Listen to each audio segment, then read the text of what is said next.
Shalom.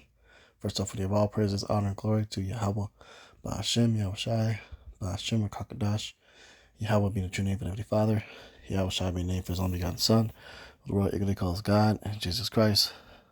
We give double honors to the elders and the apostles of Great Millstone, that taught us truth and will, and salutations to Jehovah, that pushing us truth and honesty and sincerity. Brother Yahushua, because you know this is Spirit Power, Yahweh Ba'ashem Yahushai, giving you another update in times and events.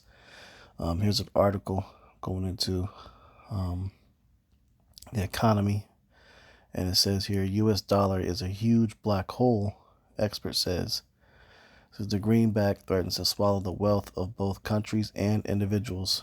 According to Wang Zibang, the United States has violated the major principles of capitalist market economy and is poised to break the global political and economic order. Wang Zibang, a senior researcher at China's Tahe Institute, told Russia's RIA news agency on Thursday. According to the expert, Saudi Arabia and the U.S., other Middle Eastern allies have grown dissatisfied with the actions of Washington in the recent years. All right, so this is just more news coming up of more countries, going away or being fed up with the U.S. dollar, and ultimately, that's not going to be the world's currency any longer. Okay. They want a one world government. They're going to come out with a new form of digital currency. And Ukraine just did what a quote unquote a great reset. Is going digital. A lot of countries are going digital. And eventually, the U.S. dollar will collapse. Okay. And an economic collapse is prophesied to happen within the scriptures to Babylon the Great. And we're going to grab a few scriptures out that applies to it. Okay.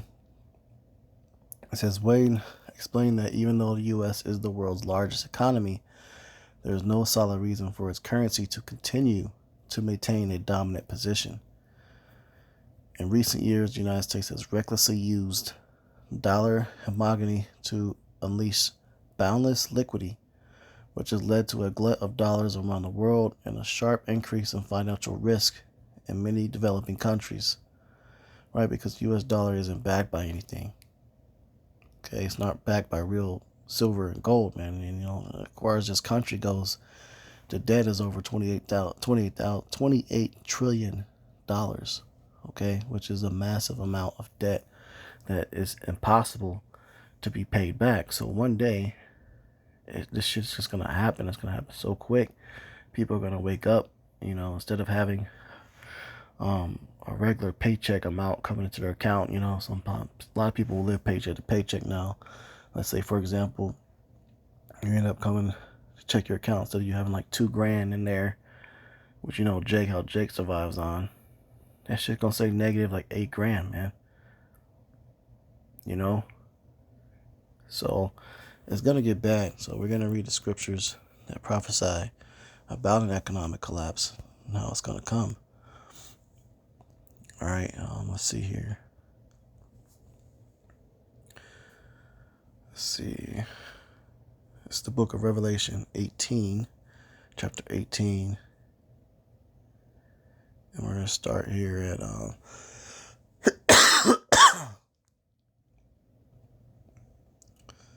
right, this is the book of Revelation 18, verse 8. It says, therefore shall her plagues come in one day, death and mourning and famine, and she shall be utterly burned with fire. For strong is Yahweh who judges her. All right, which is talk about Babylon, that great whore. Okay, which is aka modern day is America. It says, and the kings of the earth who have committed fornication and lived deliciously with her shall bewail her and lament for her when they shall see the smoke of her burning. The smoke of the burning is going to be from the missiles and the bombs going to hit this place. This place is going to be like what they got at Arlington Cemetery. They got something called an eternal flame, a flame that stays lit to honor the fallen soldiers.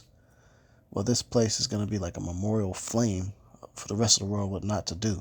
I mean, it's going to be burning in a massive amount, and you're going to see the smoke going up for almost forever, from all the oil reserves and things like that being burned over here, the volcanoes. When this place get hit with the nukes, it's just gonna be like a big pot of lava over here, man.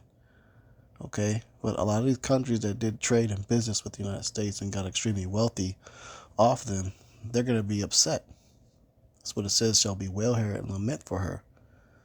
And it says, verse 10, standing afar off for the fear of her torment, saying, Alas, alas, that great city Babylon, that mighty city, for in 1 hour thy judgment is come. It's only going to take an hour for this entire economy to just crash. And that's going to be history repeating itself, because that's how the Roman Empire fell. It fell extremely quick. And that, this country is going to fall even faster. And it says, and the merchants of the earth shall weep and mourn over her, for no man buyeth their merchandise anymore. So this is definitely talking about economy, trading, business. Verse 12, it says, the merchandise of gold and silver and precious stones and pearls and fine linen and purple and silk and scarlet and thine and all thine wood and all manner of vessels of ivory and all manner of vessels of most precious wood and of brass and iron and marble.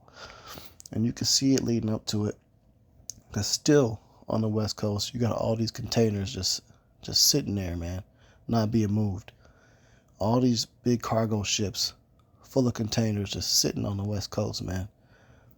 All over the borders of the United States. This is beginning to happen. And you're looking in the stores now, people are beginning to look left and right like, what's up with these shelves? Not really being stocked that much no more. The meat isn't being stocked that much no more. Cheap cuts of chicken is now expensive, or just you can't get it at all. Steak is now having chains on it, little cages on the steaks and stuff, man. Okay, so we're getting very close to this taking place. And it says, and cinnamon and odors and ointments and frankincense and wine and oil and fine flour and wheat and beasts and sheep and horses. So the food, man, that's food. A lot of that was spices and food was what was just listed. Okay, cattle. And it says, and chariots and slaves and souls of men. Chariots, okay, cars, man. You're just going to have these dealerships that are just going to start collecting rust from all the vehicles that just was never sold. And you still got lots and lots of abandoned big-ass parking lots of cars that just didn't sell, that's continuing to grow. So those are your modern-day chariots. Not talking about the angels' vehicles, but, the worldly chariots. Okay? It says, and slaves and souls of men. So those are going to be people without jobs, homeless. Homelessness is going to be huge. It says, and the fruits that thy soul lusted after are departed from thee, and all things which were dainty and goodly are departed from thee, and thou shalt find them no more at all. The merchants of these things, which were made rich by her, shall stand afar off for the fear of her torment, weeping and wailing. So these other countries are going to be shook. Like, oh man, America's gone. Hey man, the economy collapsed. They got hit with nukes, because it's going to be televised, man. The rest of the world is going to be looking left and right like, hey, who's next? And verse 16 says, alas, alas, that great city, which was clothed in fine linen and purple and scarlet and decked with gold and precious stones and pearls. For in 1 hour so great riches is come to naught. And every shipmaster and all the companies and ships and sailors, and as many as trade by sea, stood afar off, and cried when they saw the smoke of her burning, saying, what city is like unto this great city? So there you have it, man. And when it says clothed in fine linen, purple and scarlet, it's definitely talking about the U.S., because there's an article I'm going to bring out that is shockingly, or almost scary how identical it is to some of the icons and monuments of America compared to what has to be Babylon this is talking about. All right, we're going to go into it here. Revelation 17. So the previous chapter, gives you little hits here. All right. It says, we'll start at verse 1. It says, "And there came one of the 7 angels which had 7 vials, and talked with me, saying unto me, Come hither, I will show unto thee the judgment of the great whore that sitteth upon many waters, whom the kings of the earth have committed fornication, and the inhabitants of the earth have been made drunk with the wine of her fornication." This goes into all the countries that want to copycat a specific nation. And which countries on the planet right now are trying to take all the same culture, decisions, the music, and the way they dress? Who's trying to copy? What country is being copied right now?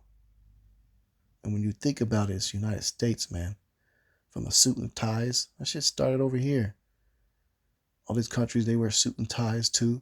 The music they try to spread. You got McDonald's and all types of these different restaurants and all these other countries and stuff like that. Different bases set up. Okay. And all of them have traded with this place. And what do? They copy the culture. And this place promotes nothing but culture against the Lord, especially when it comes to undesirable behavior, such as men sleeping with men and women sleeping with women. That's just copied, man. They're trying to pass laws like that in other nations. So that goes into drinking the wine of the fornication. Okay? It says, "So he carried me away in the spirit into the wilderness, and I saw a woman sit upon a scarlet-colored beast, full of the names of blasphemy, having 7 heads and 10 horns. And the woman was arrayed in purple and scarlet color, and decked with gold and precious stones and pearls, having a golden cup in her hand, full of abominations and filthiness of her fornication." And it says, "Upon her forehead was a name written, Mystery Babylon, the Great, the mother of harlots and abominations of the earth." All right, now I'm going to show you something here, going into the Statue of Liberty, the real history behind it. Okay, it's a good article to read. It's titled "Spiritual and Life Lessons." It says, "Great Whore of Babylon, Prophecy in the Statue of Liberty." It's built by Frederick Augusta Bartholdi, and it's a metal framework by Gustave Eiffel. I believe that's how you pronounce that. And this was those dudes were Freemasons. Okay, part of basically now you got that Illuminati type stuff. All right, so it says, "Built in the image of Roman liberty goddess Libertas, who was originally known as Ishtar by the Babylonians." Go and show that this is Babylon, man. Because that god Ishtar is where you get the holiday Easter from. Okay, so this guy created a statue in honor that fake god Easter. Lo and behold, isn't that one of the national holidays in the U.S., right?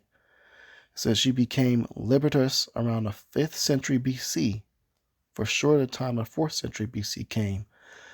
Liberta, standing for liberty, was the goddess of freedom because she promoted the idea, the personal freedom to do anything that felt good. All right? That's Satan, man. Do as thou will. And that's exactly what Ishtar, who is modeled after Queen Semiramis in Babylon, that's what she promoted. Pure demonic wickedness. Child sacrifice, orgies, murders, all types of sick, twisted, demonic stuff, man, was promoted in Babylon. And that queen was creating all types of gods and religions. And her name is Semiramis, and she's called Ishtar, or Easter. Okay? It says she was called the matron goddess of prostitution because she promoted sexual freedom. Is that not what America now promotes? It says at the time, slaves considered their goddess in the hopes of winning their freedom.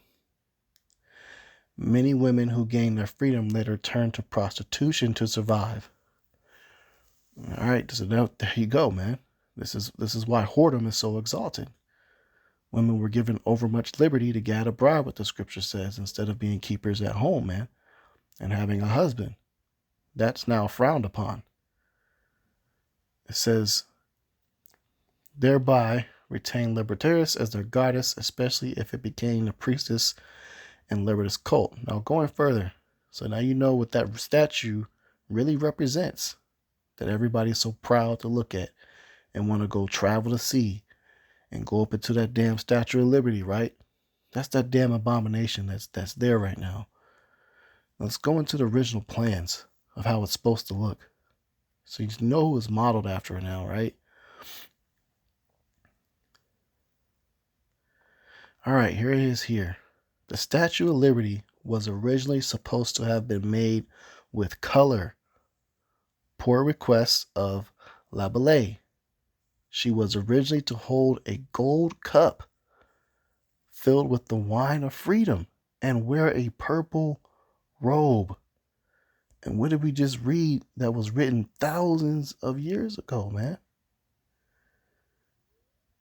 Thousands of years ago.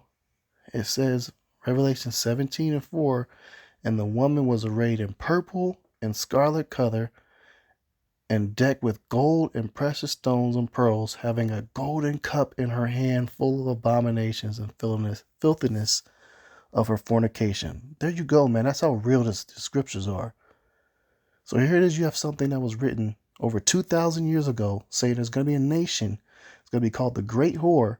And what nation erected that gigantic statue just like in Babylon? America, man. This is the same place that's referenced in Revelation 18 we read of that great collapse. So that means this economy is finished. There's no point in setting your heart on shit here. It's all going to be gone. And it must go because of the sins that have reached what the scriptures say unto heaven. And it's only going to take an hour for this shit to fall. What the scriptures say. The say Yahweh Bashem Yahweh Shai. Call all Yahweh Bashem Yahweh Shai when that takes place, man. Okay? This is the book of Matthew 6:19. It says, lay not up for yourselves treasures upon earth, where moth and rust doth corrupt, and where thieves break through and steal. But lay for yourselves treasures in heaven, where neither moth nor rust doth corrupt, and where thieves do not break through nor steal. Right? Because if you are laying up your treasures in heaven, meaning spiritually building up your protection and being concerned with more of the Lord than getting rich or dying trying, then you won't fall victim of that collapse. You're just not going to give a damn about it. Because the Lord is going to be protecting you and taking care of you regardless and providing for you. While the rest of these people are just killing each other and losing their damn minds. Because they're so concerned with obtaining possessions, physical things that they can hold, use, or sell or buy. And it takes over your mind when you get too consumed with that. Or what jobs they can get. You got so many people trying to chase. Everybody is trying to chase to be a millionaire. But who's really chasing for real protection and salvation from the times to come? Damn near nobody, man. Okay, because the Lord's saying this for a reason. Because ultimately those that are going to be rich, you're going to have targets on your head in the times to come. You're going to be the first to get your shit kicked in. You do not want to be walking around here with any appearance that you got some type of wealth in the times to come. And a lot of you have pursued getting these big ass houses, these overly expensive cars, and you want to show. Hey man, what you showing for? You're going to get what you ask for in the times to come, man. So lay up your treasures on things that are spiritual to get the real protection, the real riches, man. Because in the kingdom, the scripture says you're going to get tenfold of what you desire. You think you got some if you think these people are rich right now, man, you wait till the kingdom of heaven. When the Israelites get their kingdom back, you talk about houses made out of pure gold. I mean, ain't nothing like what's in store for us, man. Okay? It says, for where your treasure is, there will your heart be also. So if your heart is set on the kingdom, then that's where you're going to be focused on. If your heart is set in riches and carnality, physical items, that's going to be a distraction, your downfall. Okay? Set your heart, your eyes on things spiritual. All right? This is the book of Psalms 62:10. It says, trust not in oppression, and become not vain in robbery. If riches increase, set not your heart upon them. So if you get riches, okay, don't be overly consumed in your thoughts to where you just can't stop thinking about that damn money, man. What to do with it? Okay? Don't set your heart upon that shit, because one day it's all gonna be gone. All this shit. The home you living in, the car you driving, your bank account, your credit cards, your savings, man, all of that shit is gonna be gone one day. So what are you doing to prepare to be able to survive and make it when one day nobody's gonna have anything? You better hope that you have the Lord, because if you didn't properly set your heart upon him, he's gonna look at you and say, I know you not. And you're gonna fall victim to the plagues that are written, that are promised to come, which is famine, okay, pestilence, violence, the wars, earthquakes, all of that is what you'll taste of.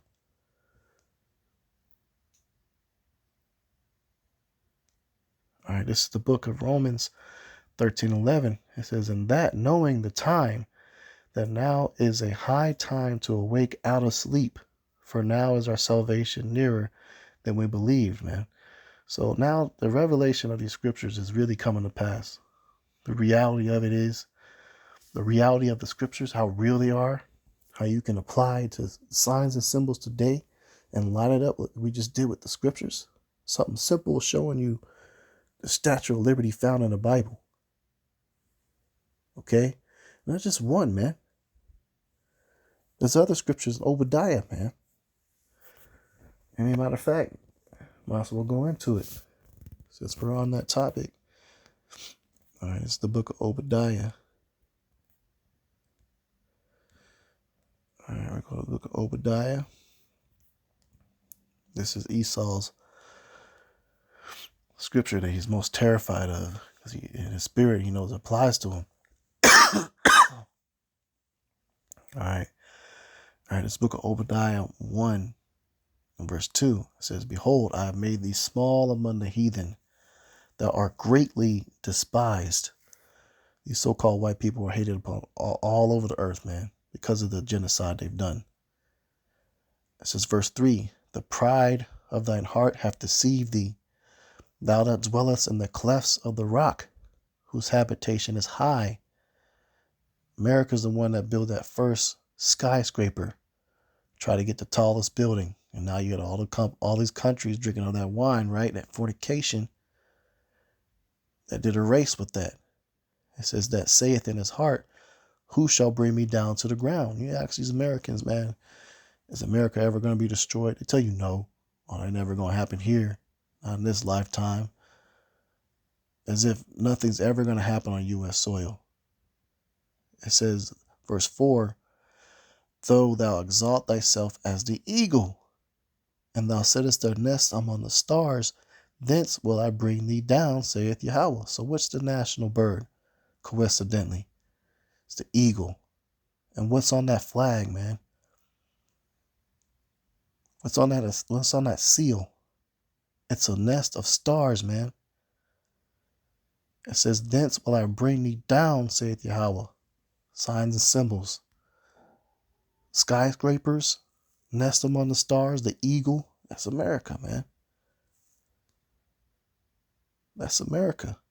So the Lord's He's gonna do something here, man. We are in the place, speaking and prophesying, living over here in this wicked kingdom, in a place of a great judgment. And this is why divine intervention's gotta come. We gotta get delivered by the chariots, because the Lord coming back. what you about to do to this place, it ain't nothing nice, man. So, Lord's will is lessons edifying. We're going to close out. Give all praises, honor, and glory to Yahweh, by Hashem Yahushai, by Hashem Kakadash. Double honors to the elders and the apostles of Great Millstone, Natasha's Truth and More Well, and salutations to Hopeful Act, Truth, and all honesty and sincerity. Shalom, Baba Ball.